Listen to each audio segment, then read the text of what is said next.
particulière puisqu'il s'agit d'un projet qui est lancé par le Cricket Bibliophile et il s'agit donc du projet LitteraQueer qui vise à promouvoir la littérature, en tout cas les personnages LGBTQ+, dans la littérature parce qu'ils ne sont pas assez représentés. Et ça, c'est vraiment un chouette projet. Vous allez donc retrouver pendant une quinzaine de jours à peu près une vidéo par jour en fait sur plusieurs chaînes différentes qui vous parleront donc de différents livres, différentes thématiques pour parler de la communauté LGBTQ+. Et ça, vraiment, je le répète, c'est cool. J'ai un petit peu le syndrome de l'imposteur en faisant cette vidéo parce que moi je suis complètement hétérosexuelle, donc quelque part on va pas dire que je suis pas concernée par le sujet, mais je me sens pas forcément légitime de vous en parler le plus parce que tout simplement je suis pas directement concernée ou la plus experte, mais je trouve ça super important de mettre en avant des personnes qu'on rencontre tous les jours dans notre vie de tous les jours dans la littérature où malheureusement c'est vrai il s'agit principalement de personnages hétérosexuels et même si moi je peux m'y identifier, il y a énormément de gens qui ne pourront pas le faire parce que c'est tout simplement pas leur quotidien, c'est tout simplement pas leur vie et c'est en même temps très très con puisque dans mon entourage j'ai plusieurs amis qui ont plusieurs sexualités différentes et c'est très chouette et c'est vrai que je les retrouve pas dans les livres que je lis. Donc je soutiens à mort ce projet et j'espère que vous le ferez aussi.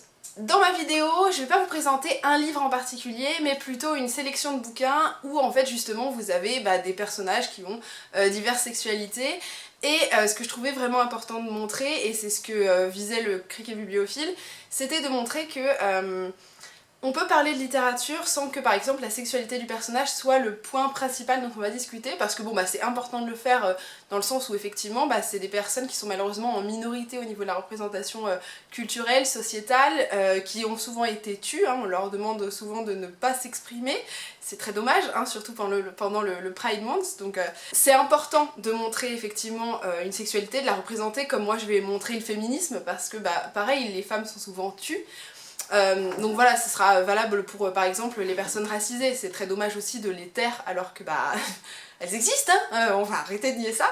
Bref, je m'embrouille et tout ça pour vous dire que ça devrait aussi faire partie de la normalité, de ce qui fait partie du paysage et que ça devrait pas être soit un élément de rebondissement, ce que fait Sarah J. Maas et ce que je déteste. Après cette introduction super floue, je vais passer à la présentation, la sélection de livres que je vais vous présenter, qui seront principalement autour de l'univers de l'imaginaire, puisque finalement, moi je lis très peu de contemporain, mais c'est là où finalement il y a le plus de représentations variées, en tout cas de ce que j'ai pu lire. Donc voilà, je vous présente ça tout de suite. Et je vais vous retrouver avec une autrice qui met très souvent à l'honneur la communauté LGBTQ+, puisqu'il s'agit d'Estelle Faye avec le bouquin Les Seigneurs de Gwen. Il s'agit d'un livre de fantasy adulte qui moi m'a beaucoup plu. Il est un petit peu pas traditionnel dans le sens où vous avez plusieurs personnages, une histoire. Je dis pas qu'elle est pas construite, mais voilà, vous avez plusieurs destins qui se mêlent et qui créent une histoire à eux tout seuls. Donc c'est un petit peu spécial, non, mais si vous aimez quelque chose de plus traditionnel, peut-être que vous aurez un petit peu plus de mal, mais bon, moi je l'ai beaucoup aimé. En fait, vous allez assister à la chute d'un empire en fait, et ce sont donc plusieurs personnages qui vont volontairement ou pas provoquer cette chute. Et ce que j'ai beaucoup aimé, c'est que vraiment vous avez une variété de sexualité dans ce livre-là. Ça fait totalement partie de l'histoire, il n'y a aucun moment où on vous dit c'est totalement exceptionnel que ça se passe, non, c'est comme ça, les personnages ont leur sexualité, l'assument, elle est aussi reconnue par les autres personnages, ce qui est plutôt très cool. Et ce qui est chouette aussi, c'est que c'est pas le point, on va dire, focus de l'histoire, ça fait partie de la vie des personnages parce que voilà, moi ma sexualité fait partie de ma vie et je me pose pas plus de questions que ça. C'est pareil dans le livre et c'est super agréable parce que c'est fluide, ça coule tout seul, il n'y a aucun moment où ça vous perturbe et ça fait juste du bien de voir autre chose effectivement qu'un paysage totalement hétérosexuel parce que tout le monde s'y retrouvera pas et c'est dommage. Toujours d'Estelle Faye puisque comme je vous l'ai dit c'est quelqu'un qui propose vraiment énormément d'ouverture dans ses livres et c'est vraiment ce que j'aime beaucoup parce que qu'il s'agisse des univers, parce qu'elle fait beaucoup d'univers complètement différents, qu'il s'agisse des personnages, de leur personnalité, de leur sexualité aussi, enfin vous avez vraiment une variété de mondes, de personnages, enfin voilà, c'est une personne cool. Ici je vous présente donc Un éclat de givre qui cette fois-ci est un livre plus ou moins de science-fiction, enfin c'est de la science-fiction. Vous êtes dans un univers post-apocalyptique, dans un Paris en fait qui a vécu un drame écologique, voilà je vous en dirai pas plus, et on se retrouve en fait 100 ans après ce drame et donc les gens se sont réorganisés, la vie a repris son cours avec plein de choses qui ont changé. Voilà moi j'ai adoré cet univers, il est complètement onirique, glauque, très spécial. Et pareil là encore, vous avez plus un univers je trouve qu'une histoire.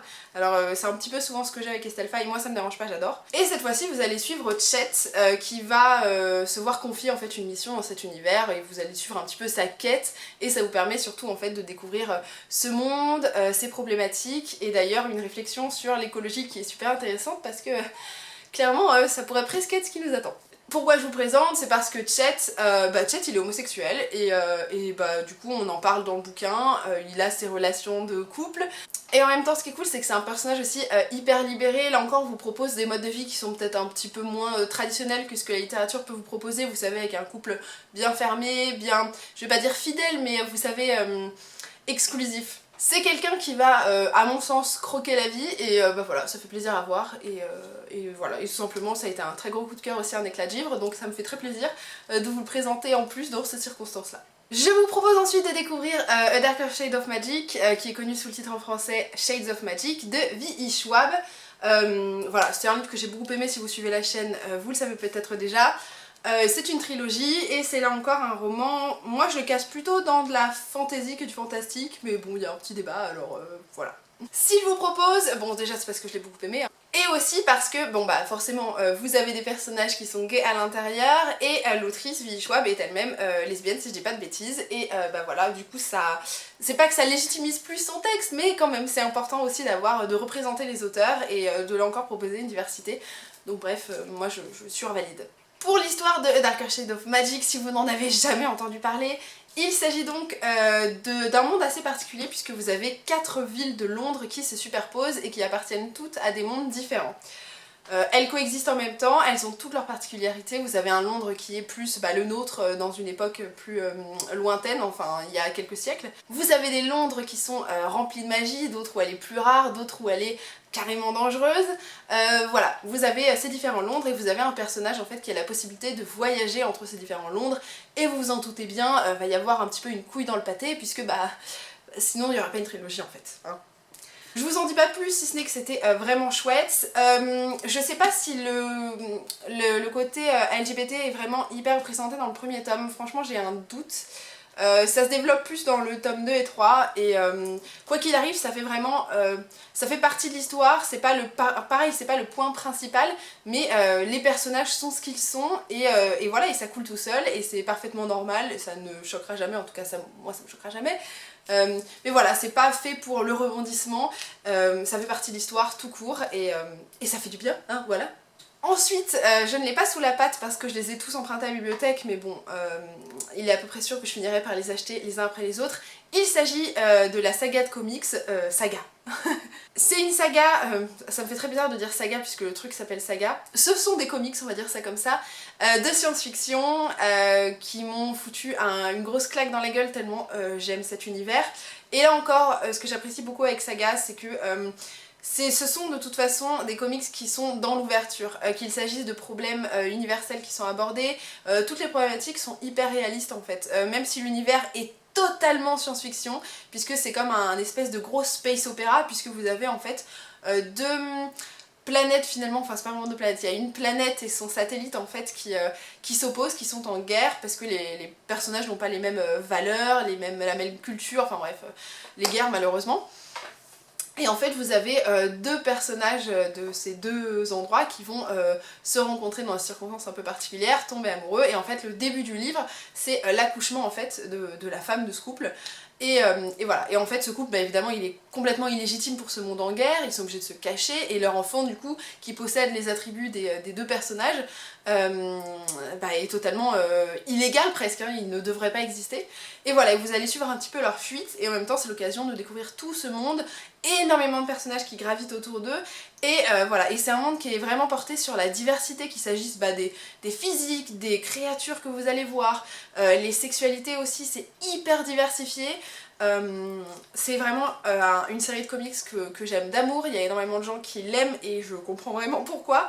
Donc si vous n'avez jamais lu Saga, vraiment foncez, et là c'est pareil, enfin la sexualité des personnages elle existe, elle est ce qu'elle est, et là encore c'est pas le point principal sur lequel on se focus, et donc ça, enfin pour moi ça légitimise encore plus de dire Voilà, c'est comme ça, ces personnages ils ont cette sexualité et je décide de pas la pointer du doigt en disant t'as vu c'est énorme, je l'ai mis dedans ou c'est exceptionnel. Non, ça devrait être juste normal de voir plein de sexualités différentes dans des livres et malheureusement c'est toujours pas le cas. Je me répète énormément dans cette vidéo. Toujours dans l'imaginaire, je peux vous proposer Sang de lune de Charlotte Bousquet qui cette fois-ci est plutôt un roman, une dystopie, ce sera plutôt de la science-fiction. Puisque vous avez un monde assez horrible, hein, j'avais aussi présenté dans le cadre du Femini Books. Puisque vous avez en fait les femmes qui sont quand même en position d'infériorité par rapport aux hommes, c'est-à-dire que elles ont pas le choix de qui elles épousent, elles peuvent se faire lapider en fait pour des circonstances complètement ahurissantes, hein. Bon, comme malheureusement ce qui arrive dans le monde, hein, infidélité, sexe hors mariage, enfin ce que vous voulez. Vous allez avoir une jeune fille qui veut échapper à ce monde-là avec sa petite sœur et voilà, et puis vous allez découvrir au fur et à mesure du livre sa vie et donc aussi sa sexualité et voilà, là encore c'est assez chouette. Pareil, c'est pas le point principal du truc, mais ça en fait partie. Voilà, moi je l'ai beaucoup aimé, c'est vrai qu'il peut être un petit peu en surface je pense pour certains, mais bon, c'était un bon moment et c'était l'occasion d'évoquer plein de thématiques qui me tiennent très à cœur, donc voilà, moi j'ai passé un bon moment avec Sang de lune, donc je vous le recommande comme tous les autres que je vous ai présentés. Et pour aller plus loin, si vous voulez aussi voir des sexualités différentes en dehors de l'imaginaire, parce que ce serait bien de les voir aussi dans du contemporain, hein, parce que c'est la vie quand même, je vous présente Le vrai sexe de la vraie vie de Si, les tomes 1 et 2. Parce que voilà, Si elle vous présente, elle vous parle de sexualité, et là encore elle s'est jamais dit je vais vous parler que d'une sexualité hétérosexuelle, bah non, elle va représenter toutes les sexualités, et en fait, et puis tout simplement le sexe de la vraie vie, parce que c'est celui que vous avez dans la vraie vie. Et voilà, et du coup elle s'est pas posé la question, elle vous présente plein de sexualités différentes parce que c'est la vie tout simplement. Et voilà, c'est vraiment deux BD qui sont hyper bien foutus. Il y a plein de points aussi qui vous rappellent le consentement, la protection, même la sexualité, c'est aussi l'occasion d'en parler. Voilà, c'est juste une bonne série de BD qui fait du bien parce que on s'y retrouve vraiment. Et un autre bouquin que j'ai adoré, un peu plus orienté féministe, mais là aussi vous avez des personnages qui ne sont pas forcément qu'hétéros, donc ça fait toujours du bien. Il s'agit de Nous les filles de nulle part, qui va plutôt aborder la question du viol et de la culture du viol, mais c'est aussi l'occasion d'aborder différents types de discrimination, notamment l'homophobie, et donc voilà. Donc ça peut être très chouette aussi de l'aborder, même si, très sincèrement, gros trigger warning sur des scènes de viol qui sont décrites dans ce livre-là, et donc clairement c'est pas forcément hyper sympa, surtout si vous avez vraiment une expérience négative vis-à-vis de ça. Enfin, en même temps je vois pas comment ça pourrait être positif, mais voilà, petit avertissement quand même, ça fait pas de mal. C'est tout pour ma participation à ce projet, j'espère très sincèrement que vous le suivrez, que vous y ferez de jolies découvertes et qu'il pourra prendre plus d'ampleur aussi parce que c'est important de parler de tout le monde et voilà. Et donc moi je vous donne rendez-vous dès demain sur la chaîne de l'apprenti sorcier des livres. J'espère que vous passerez un très bon moment avec cette vidéo, hein. Voilà, moi je vous fais un coucou. Et puis j'espère que vous avez fait de belles découvertes dans cette vidéo là. Je vous souhaite de très belles lectures, n'hésitez pas à me faire vos suggestions parce que je suis toujours très preneuse. Et puis voilà, en attendant je vous dis à très bientôt et je vous fais d'énormes bisous. Salut!